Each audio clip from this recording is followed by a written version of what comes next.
Well, good evening. Welcome to another episode of Let the Truth Be Told. My name is Seon Williams, and I am very blessed and pleased to be in front of this camera once again in the studio. And I thank the Lord for everybody to say, I watch your program every Sunday night.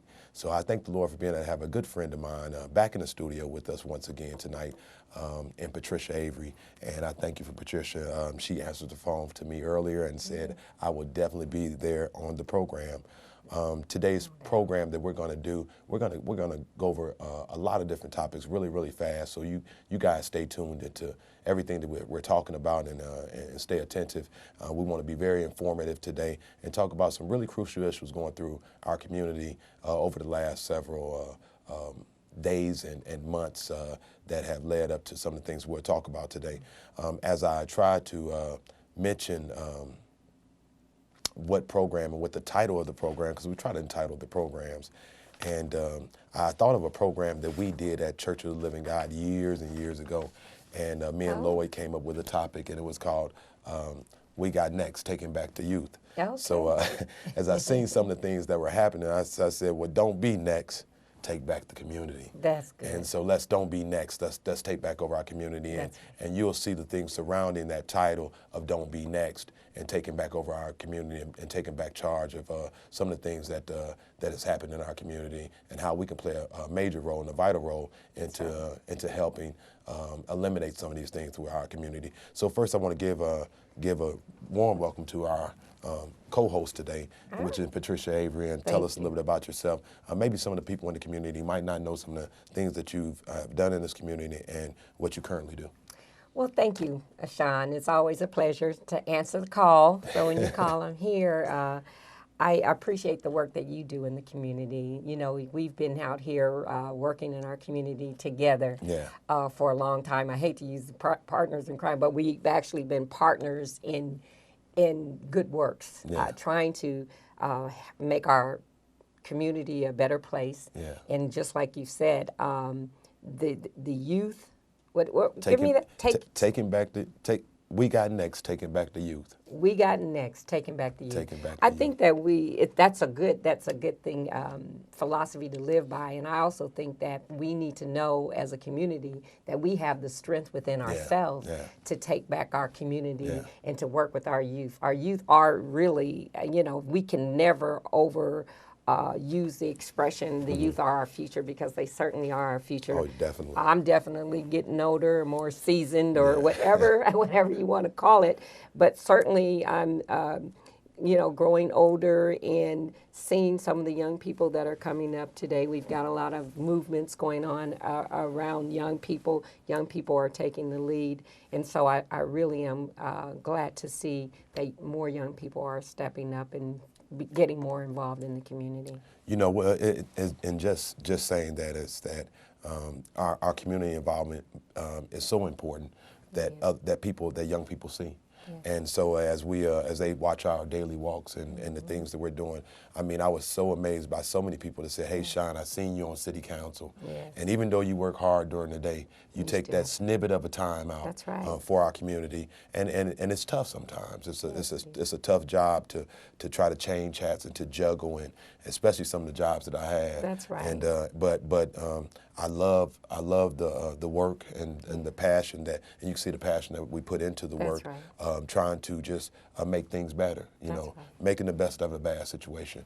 And so when you say partners in crime, sometimes we have to team up. We have to team up, and lean on each other's shoulders back and forth and kind of dialogue back and forth, because we all see it in a different perspective sometimes. And being able to come collectively in groups and organizations blending together, we're able to see things much more clear. And I think we saw a real good example of that just recently, where the community did come out. And I know we're going to talk a little bit more about that, but we have recent examples of where collectively the community has stepped forward. So getting into the dialogue, Patricia, is that about 5 years ago, we came together with an issue that happened throughout our community, and that was in Kewan Carrington, the death of Kewan Carrington. And so we actively started playing a role together on a board called CCAP. That's right. And so we were all dedicated and vowed to help solve some of the issues that were going on with our youth, with our community relations with City of Champaign Police, Yes. and to and see where we can make a difference in that. And so early off camera, we mentioned some of the things that came about our meetings that we had. We ended up having what you mentioned was a summer youth program. Yeah, we did. CCAP, for those viewers that might not know what that is, that's kind of Champaign community and police partnering together to looking for solutions to making our community a better place, and improving, and particularly improving the relationship between the African American community and the police department. Yes. So that's pretty much what CCAP's mission and goal was. And so after Kiwan died, there was an urgency. That was a tragedy that happened that we don't want to repeat in our community. And so for the city officials and the community to come together to seek some solutions that we will never have to experience a death of another young person in Champaign, I thought was some of our good work. And like you said, out of that, we did get the Summer Youth Employment program, which has been very successful since that time. And we talk about CCAP, but CCAP no longer exists. We do now have what is called the Community Coalition, which is a bigger umbrella, and it's got more providers and more service providers in that mix that can offer more assistance to our community. So I think that has also been a good thing that has come out of the good work that we've done stemming from CCAP. Yeah, and we were able to target some areas that needed to be changed, Yes. and one of those areas was the current police department at the time. That's right. And after that, we ended up getting a new chief. We did. In Chief Cobb, That was- which has been a great leader, African American leader, a homegrown here from Champaign, Champaign Centennial, that me and you both agreed that could make a great chief for our community. Absolutely. And our city manager ended up agreeing to that. And from my conversation with him, just giving him a picture of a young man that's sitting at Centennial High School currently, being able to see that someone sat in that same seat, and that gave that glimmer of hope and that glimmer of light that I can also be the chief of the city of Champaign, the community I grew up in. That's right. And I think that's great motivation for a young person that taps into it. Well, and I think I can attest to kind of what Chief Cobb must have been feeling to actually achieve that success, becoming the chief of police for the city of Champaign. It's rare that you get to be put in those kinds of positions, and I felt that way when I became the chair of this Champaign County Board. Yes. Someone being born and raised here to actually sit in a position of that nature, and I was very pleased, and that just proves that you can be from this community and still preside in a position such as that. You know, I feel the same sentiments coming and being in the military and being across the different spaces in this country, and then coming back to the community and be able to do some of the work that I do now. Right. It's a humbling experience to be able to serve in such a capacity for other people.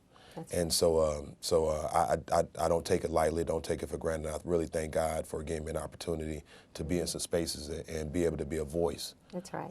For our community, sometimes with some of the greatest city leaders that we have throughout our community. Well, we have to, and we just getting back to Chief Cobb. I think since that decision was made, Sean, he's been a good chief. I think that there is always a learning curve in a new position, and with him being trying to do some of make some of the changements of the department that were needed in terms of repairing the relationship between the African American community and the police department.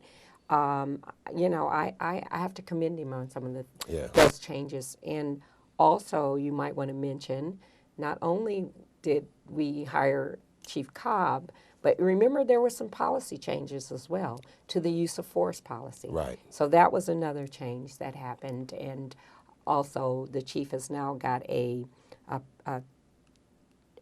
use of force committee that looks at the use of force policy. So that's also something and additional training.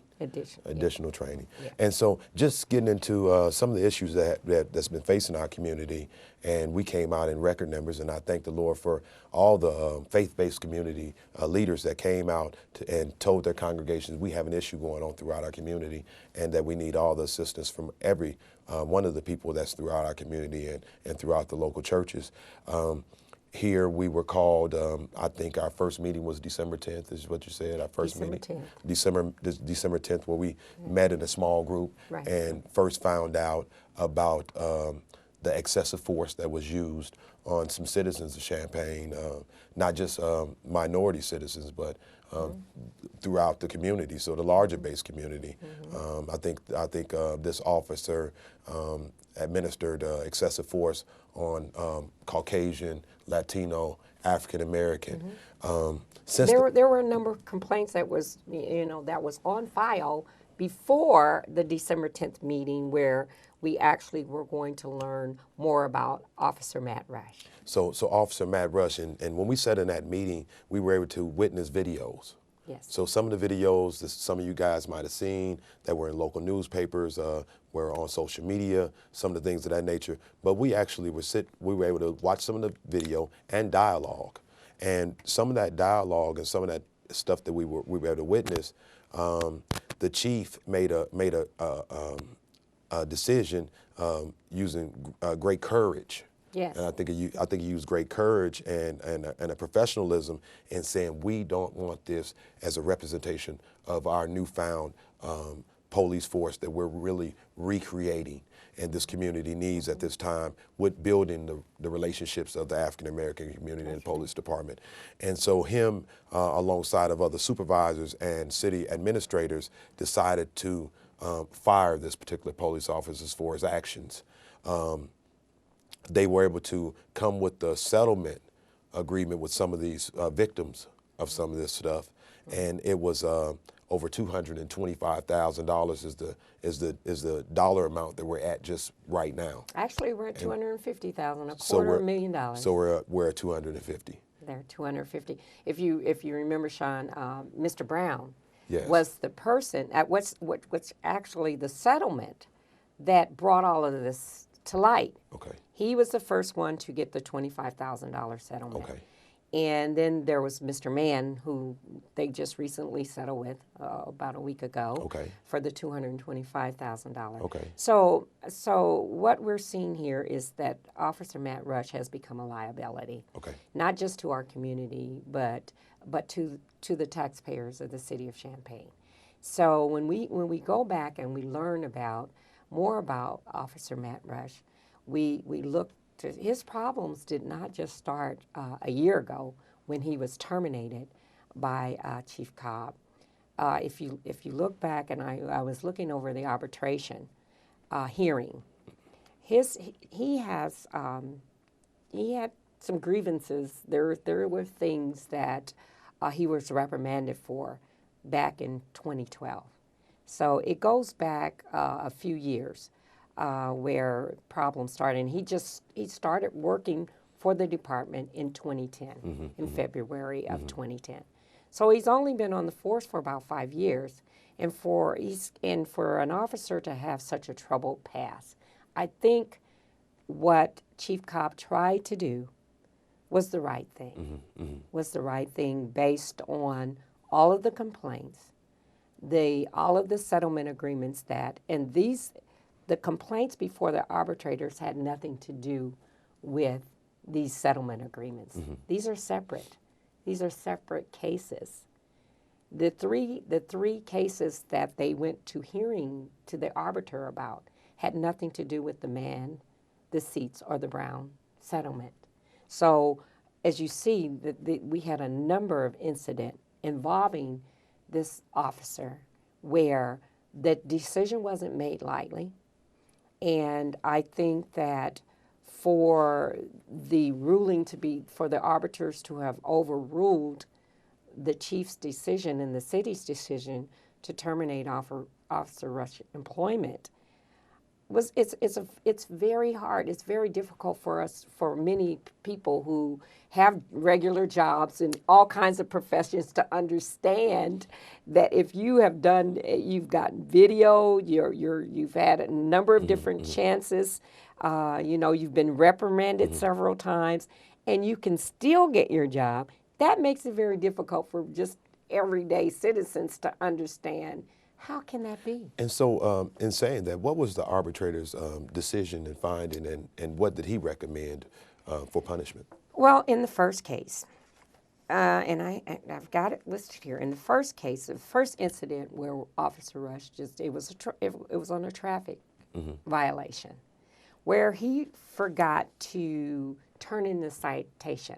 He didn't turn in the citation. This could have had many repercussions for the driver, so to speak. And, your insurance, you have insurance things that are involved in when you get a citation. So there's a number of different repercussions that the driver could have sustained because of his lack of reporting, and he did not turn in that citation. So he agreed. He didn't challenge that.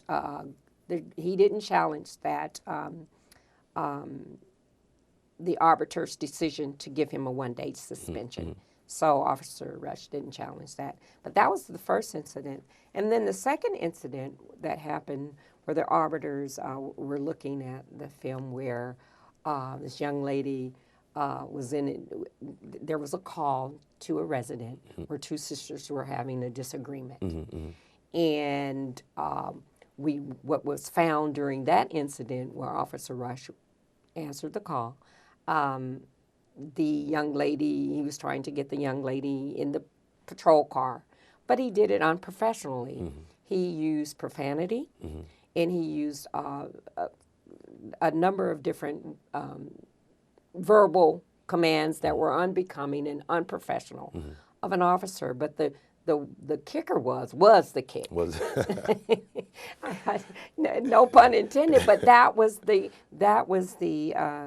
incident that gave rise to the investigation, where he actually used two illegal knee kicks to actually put the young lady, and this was a young lady, into the patrol car. Well, the arbiters decided that a 3-day suspension was warranted for that particular incident. Okay. The third incident was where a young lady was, there was a house fire in the area, and she had been maybe at a Thornton's gas station or something, and she was leaving. She was actually just walking down the street when Officer Rush noticed her and thought she looked like the suspect, and so he tackled her from. This was one of the videos that we actually were able to see. He looked like he tackled her, and he actually got her down to the ground. And what the video showed was his arm went up, and he came down, and he punched her. And so the arbiters were saying that wasn't very clear in terms of, well, could we see his arm came up? But it was clear that his arm came up a lot higher if he was trying to do anything other than what he might have said he was trying to do. So for that particular incident is where he received the 30-day suspension. Now, they didn't agree with the termination of the office of Officer Matt Rush, but for those 3 incidents, he received that 34-day suspension. But like I said, there were other cases that were not brought before the arbitration. And the second incident that I've witnessed, being from the African American community and raised all my life, it was some do's and some don'ts, and some of the and what he said or mentioned in one of the reports was that she spit on him. And being raised in the African American community, we already know that's a no-no. Yeah, that's definitely a no. That's definitely a no-no. I think And so, in any community, that's probably not so a that's good probably thing one of to the do. worst things that you can do to a person. Right. On that video, and just on the behalf of just that statement, we were able to see him wipe his face from something. So that can get me on 10, maybe even being an officer can get me on 10 by somebody spitting on me. And so I can probably even go with some of that. Right. But some of the other things and some of the brutal stuff that we witnessed after that. Right. And one of my questions. Even during that, in the report, he said that he probably should have walked away. Yeah. And that's what we probably would hope that most of our officers would do. A number of the reprimands are saying that he had trouble de-escalating situations. And he admitted that he probably should have done so. Yeah, and I mean that's when you're in trouble with your commanding officers now, and mentioning, hey, look, it could have been a better way. Like, we could have handled the situation. Right. But at the same time, it was not just these 3 incidents. We counted a total of 13 incidents that was actually on paper. Not to mention the people that have never filed anything. Right. And so in mentioning this officer and just the work and stuff that he's been doing, I mentioned inside of one of the meetings that it's something going on in the inside of a person. So so the chief and any other supervisors that work in the police department, family, friends, you're able to see a person on a daily basis. And just like the country would ask us to look out for ISIS or any ISIS members, you have to watch the back of community members and citizens. And once you see a person starting to take on a more bad behavior patterns of an officer, you should be able to call the department. I know that the chief mentioned that we do have a chaplain that's partnered with the police department to help them handle, but somebody has to initiate that. And somebody has to strike that conversation and say, hey, look, us an Officer Rush, and he's starting to have some bad behavior. I'm witnessing him on some of these stops. And I think those are the role model things that have to happen around the country, is that their peers have to hold them accountable, because you make the whole bunch look bad. That's what they say, one apple can spoil the whole bunch. Well, in those situations, what we're seeing around the country is one apple can spoil the whole bunch, or one apple can make the whole city of Champaign look bad and cost us legal fees and a lot of unnecessary money that's spent. Because I know one of the things that were mentioned in the city council meeting were that we needed body cameras. That's right. And so one of the things that was mentioned is that, and one of the NAACP president, and that's something we're definitely calling. And one of the complaints was that we didn't have money for body cameras. Well, now we can come up with over a quarter million dollars for a lawsuit that's steady going up, when we could have spent that money on body cameras. That's exactly right. And the other thing that we're seeing around the country is when you're saying that we should hold our coworkers kind of responsible, because, hey, what you do reflects on us.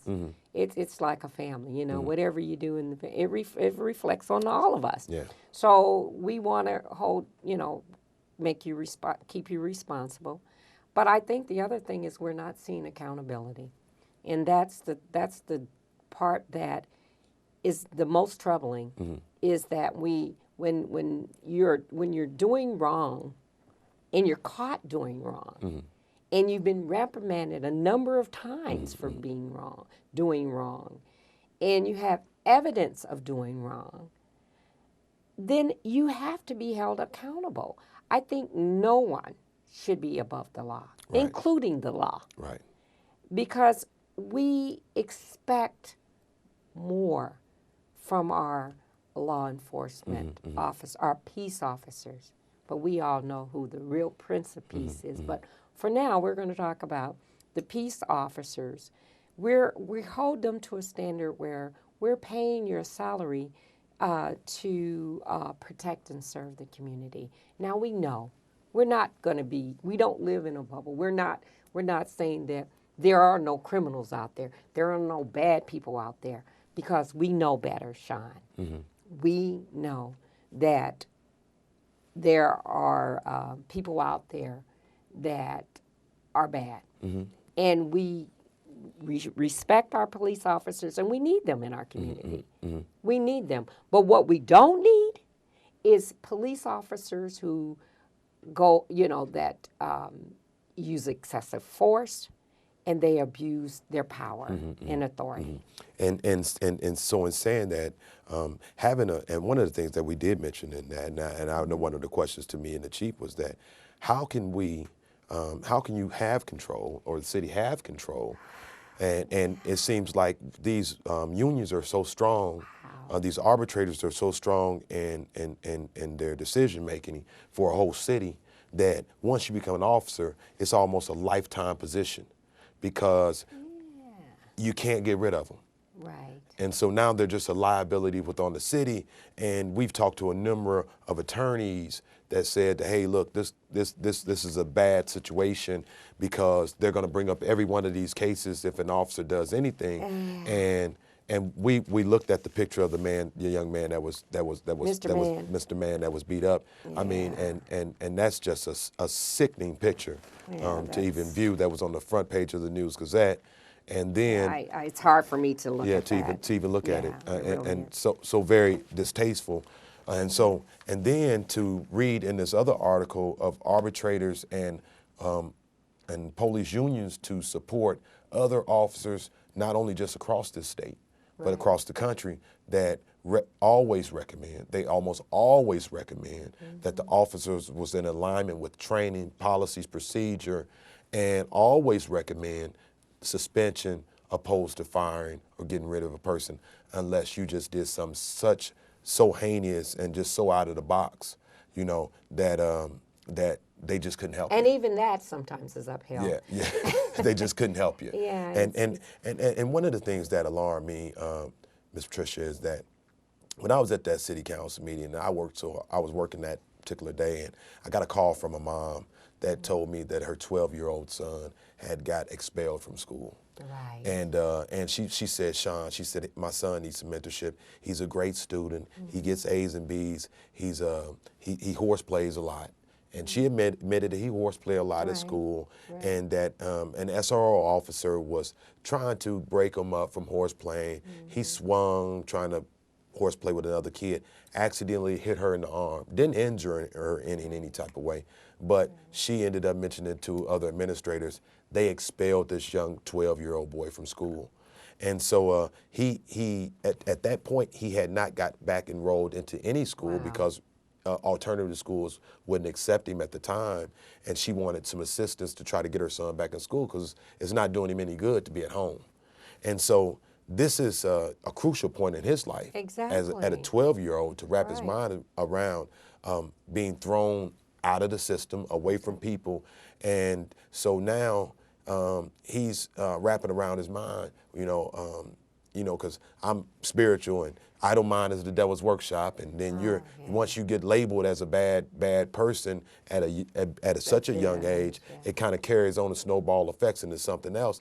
But here, this guy can have so many supporters that he gets a second, third, fourth, fifth, 13th chance. Yeah, there you go. And this young man that's 12-year-old gets no chance. And still become is still a liability to the community and to the city, his employer, and he still has his job. Yeah. And the sad part about it is, if we're going to talk about this article in the newspaper today about our situation here in Champaign with Officer Matt Rush, is not unique. Yeah.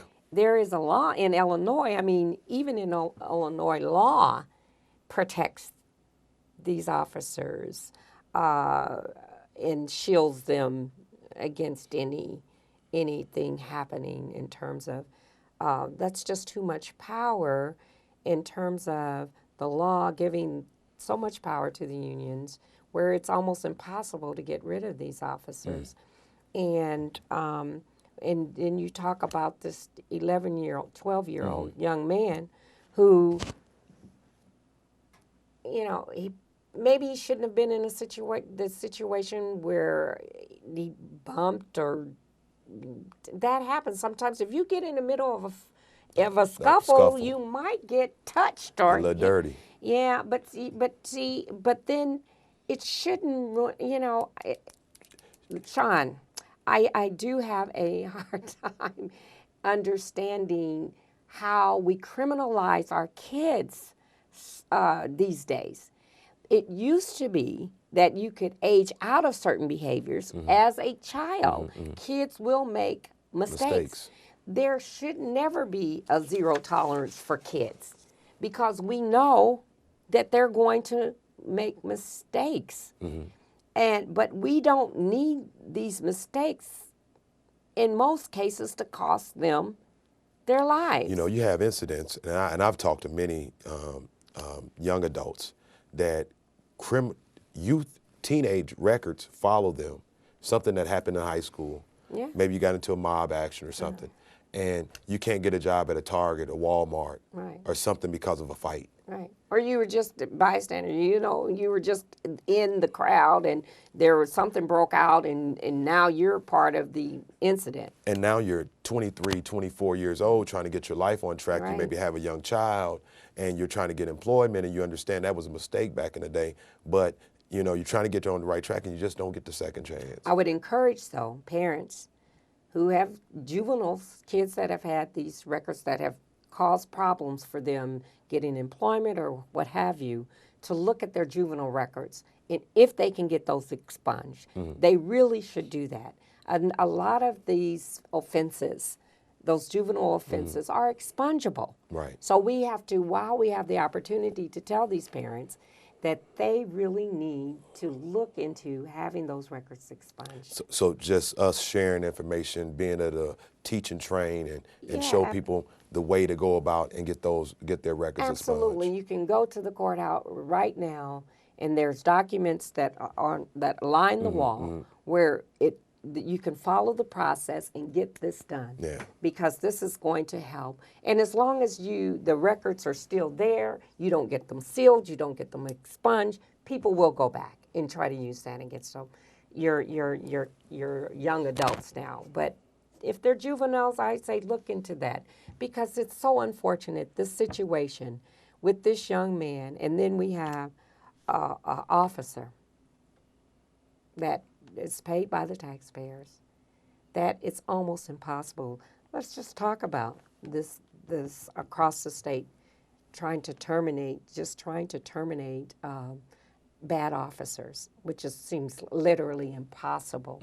This one case in Bloomington, where an officer, they were in a 4-year legal battle with this officer because they tried to terminate that officer as well, but it didn't work out. But here's what happened in that case.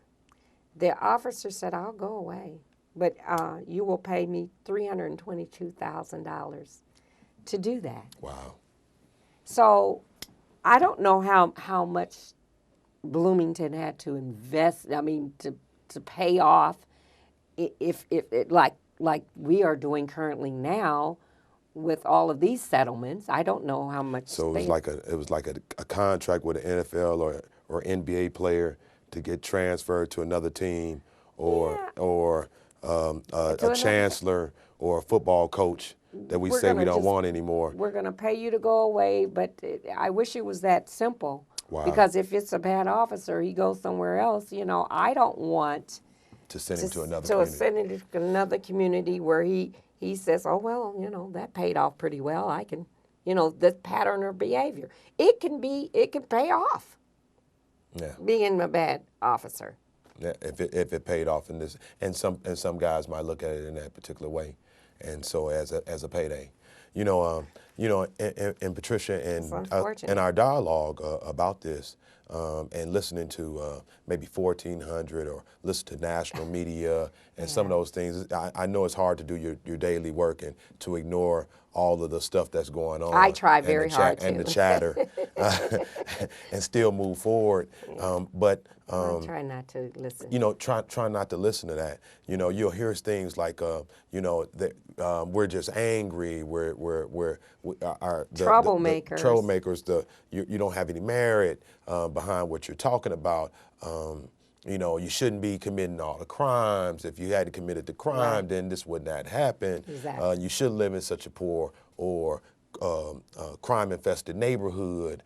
We've seen from the police study from Urbana what had happened and what their findings were. Those things happen in high-crime areas. It's so easy to sit from an ivory tower and cast judgment and place blame on the victims in these cases, because you have, for me, that's what you have your courts. If you broke the law, then that's what we have a court system for.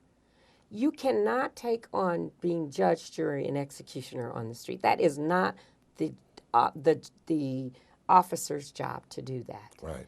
And all we expect is for fairness. And I've heard troublemaker. Well, I'm not the one that's caused that had. I'm not the one that beat Mr. Man. Yeah. And I'm not. I wasn't his attorney. Filed suit against the city, and I wasn't the one that put us in this predicament. And when I say us, I mean the taxpayers of the city. So I didn't cause the trouble.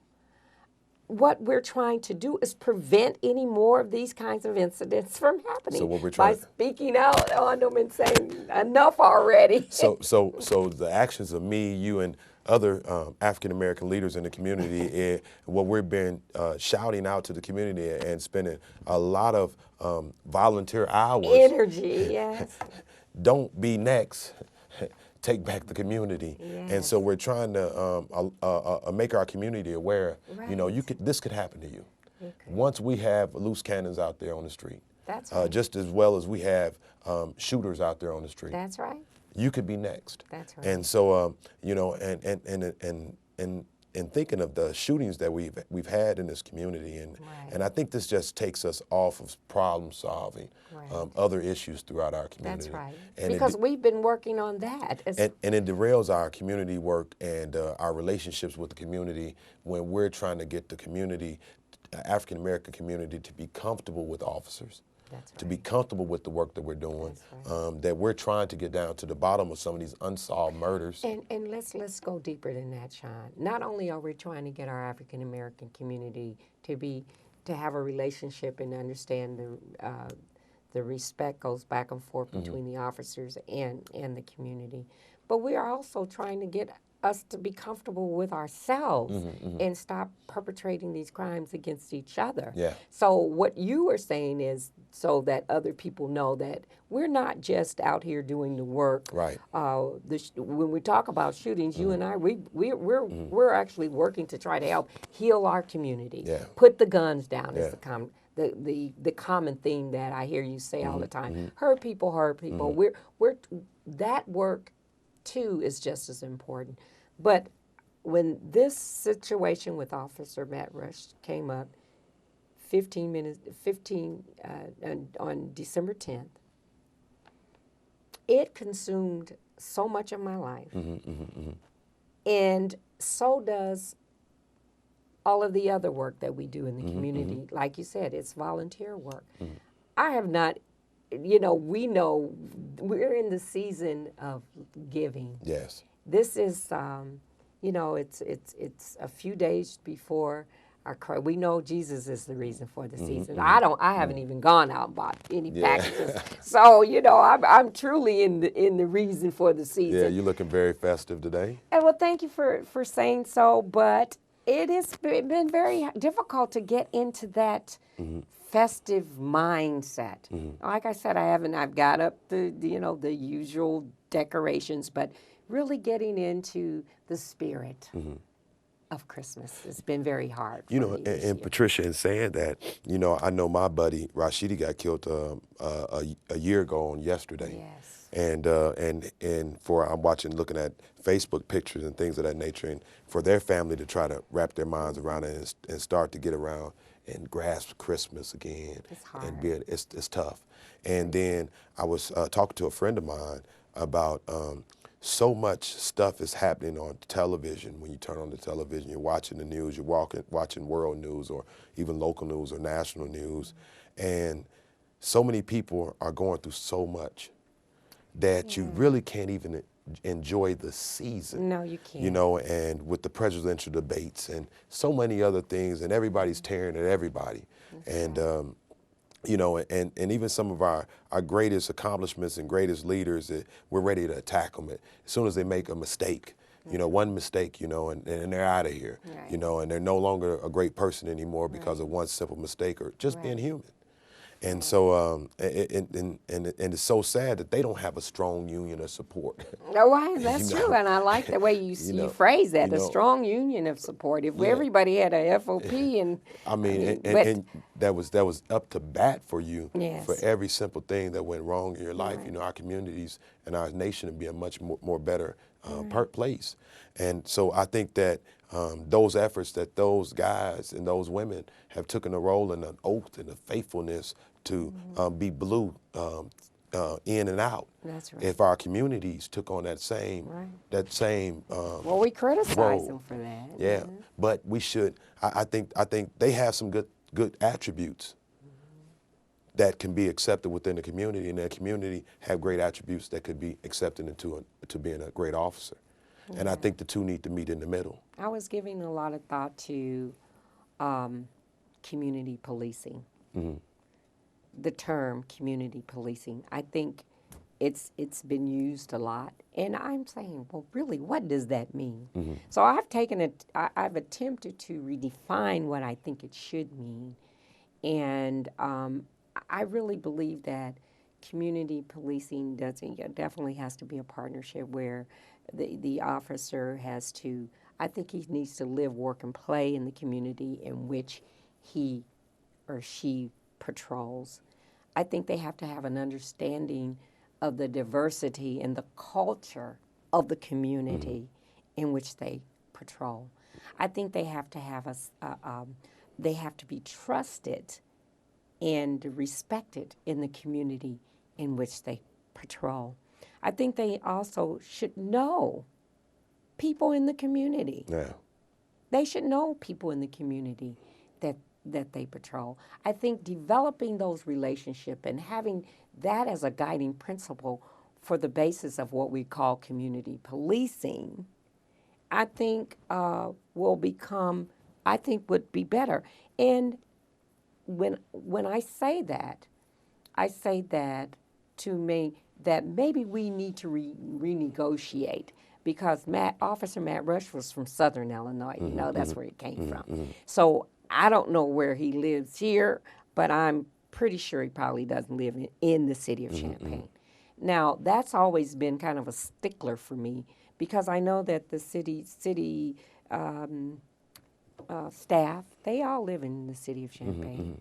They're employees. I think officers should. I think it should be renegotiated that if an officer is applying and get hired on the city, the force, by the time they take their oath of office, I think they should be a resident of the city of Champaign. Yeah. Or wherever.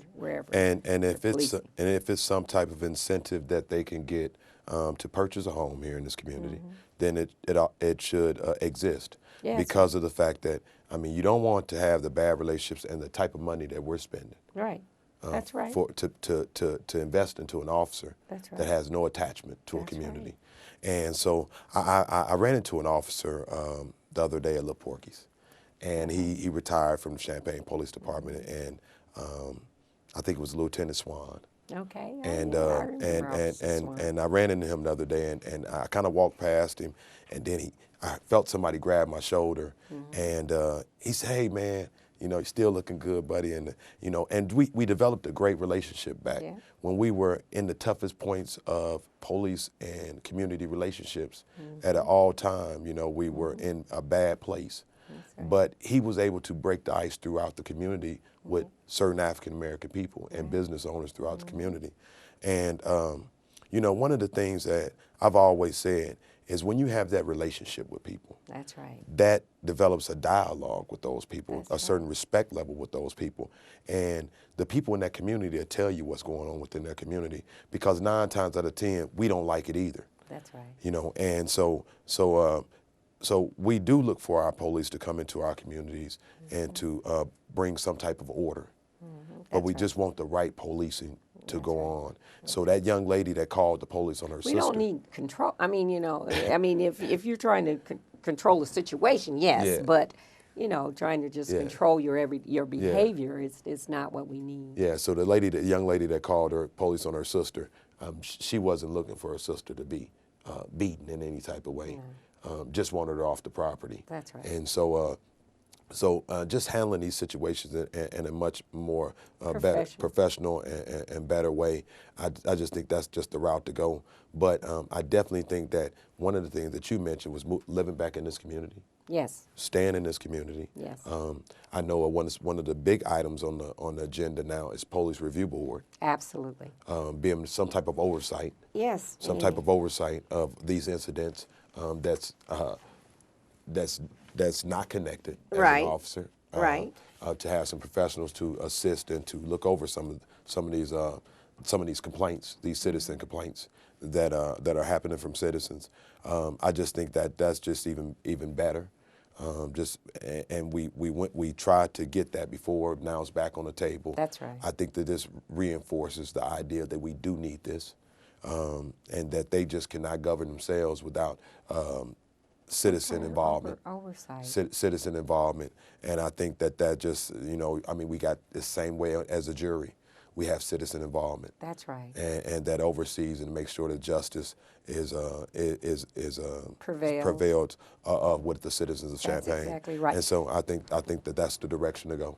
Let me just add. I sent to the council because when I spoke, I can get a little winded, and I'm guilty of that. But so I wasn't able to get through the 10 principles of what we, the NAACP, considers an effective civilian review board. I just go through. I'm just gonna list the 10, but I won't read what they mean in depth. Okay. But number one, we need independence. We need investigatory power. Okay. We need mandatory police cooperation. Number 4, we need adequate funding. Number 5, we need to be able to have hearings. Number 6, we need to, the actual CRB needs to reflect community diversity. Okay. 7, we need policy. We need to be able to make policy recommendations. Number 8, we need to do statistical analysis. We need to use that.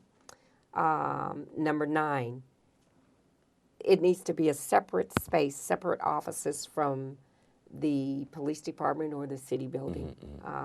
And number 10, they need to play a disciplinary role. The board's findings should be considered in determining some appropriate disciplinary action. So those are the 10 principles that we believe will make an effective CRB, which all I'm saying here, Sean, is it has to have teeth. You hear about subpoena power, and that was really the number one when I said independence. That means that the CRB needs to have subpoena power. Patricia, I think that everything that you mostly mentioned there happens. The only missing item in there is citizen. I think we have funding that's out there that exists. I think that when you meet and they discussed some of these disciplinary things, the citizen's not involved, but I think it does exist. Right.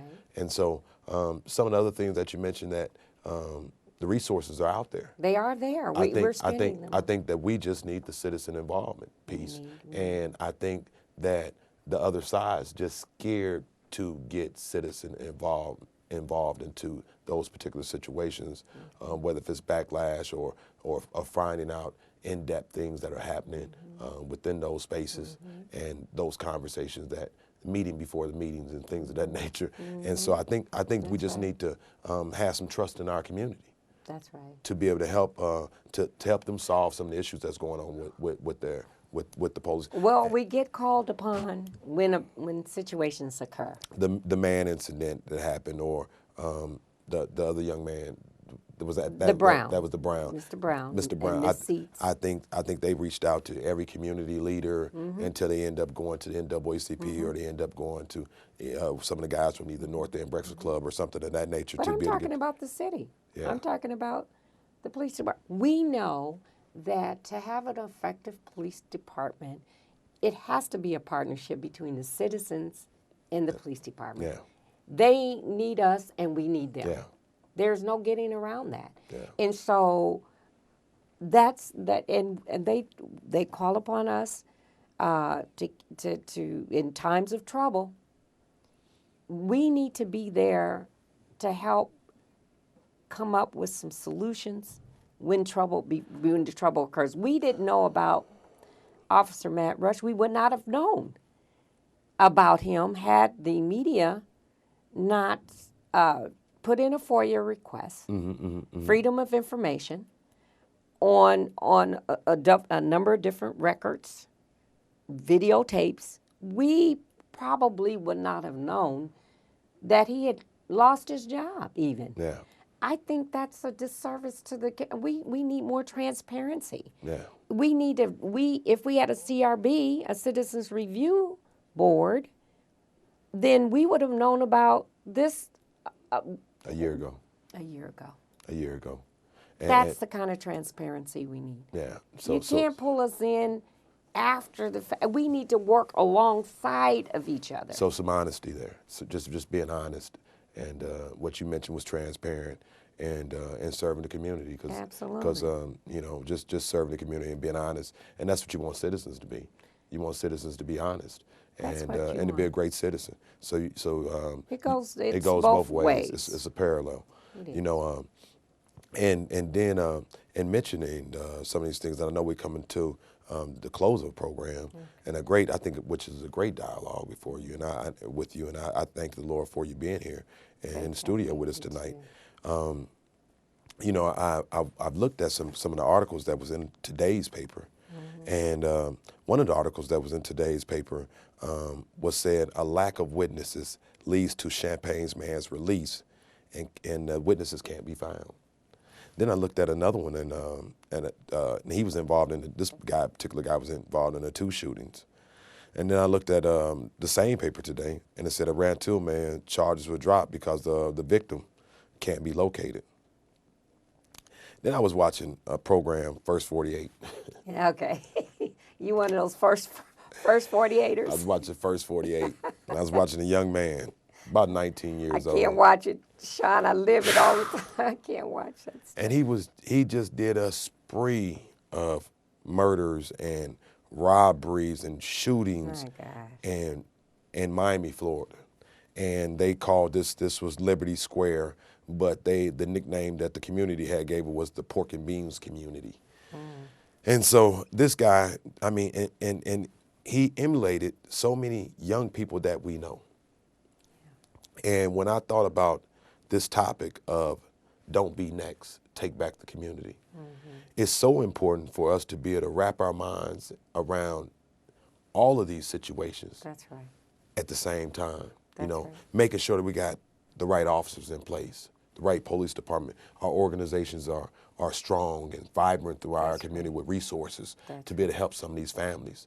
Because my saying, hurt people. They do. And then we got to have young people that have enough vision, enough dreams and aspirations to want to be great citizens. And so I think we have everything in place. I just think we need to be working together. But we have to be able, when you say that, when I speak to a lot of folks who have resources, who have, that can provide opportunities for our young people, I said they have to see the vision. So we have to be able to put it out there for them to see it. Yeah. And if we can't put it out there for them to visualize it, if they can't see it, they can't dream it, they can't be it. I had a young man tell me that. And so I wish everybody a Merry Christmas and a Happy New Year. I know everybody's going to have so many different New Year's resolutions. I always say put them in place today. Don't wait till tomorrow, put them in place today. And so if it's working out, losing some weight, start today. That way you go into your new year Nighttime. with a plan already in place. And so I thank the Lord. Patricia, I thank the Lord for you being able to come Thank down you. and I be thank the available, Lord for be you on too. this program. Jason and UPTV and Urbana Public Access, I thank the Lord for you giving us an opportunity to let us tape another program, Let the Truth Be Told. You guys be safe. Happy New Year to everybody. Happy New Year. Let the truth be told. Happy holidays, everybody.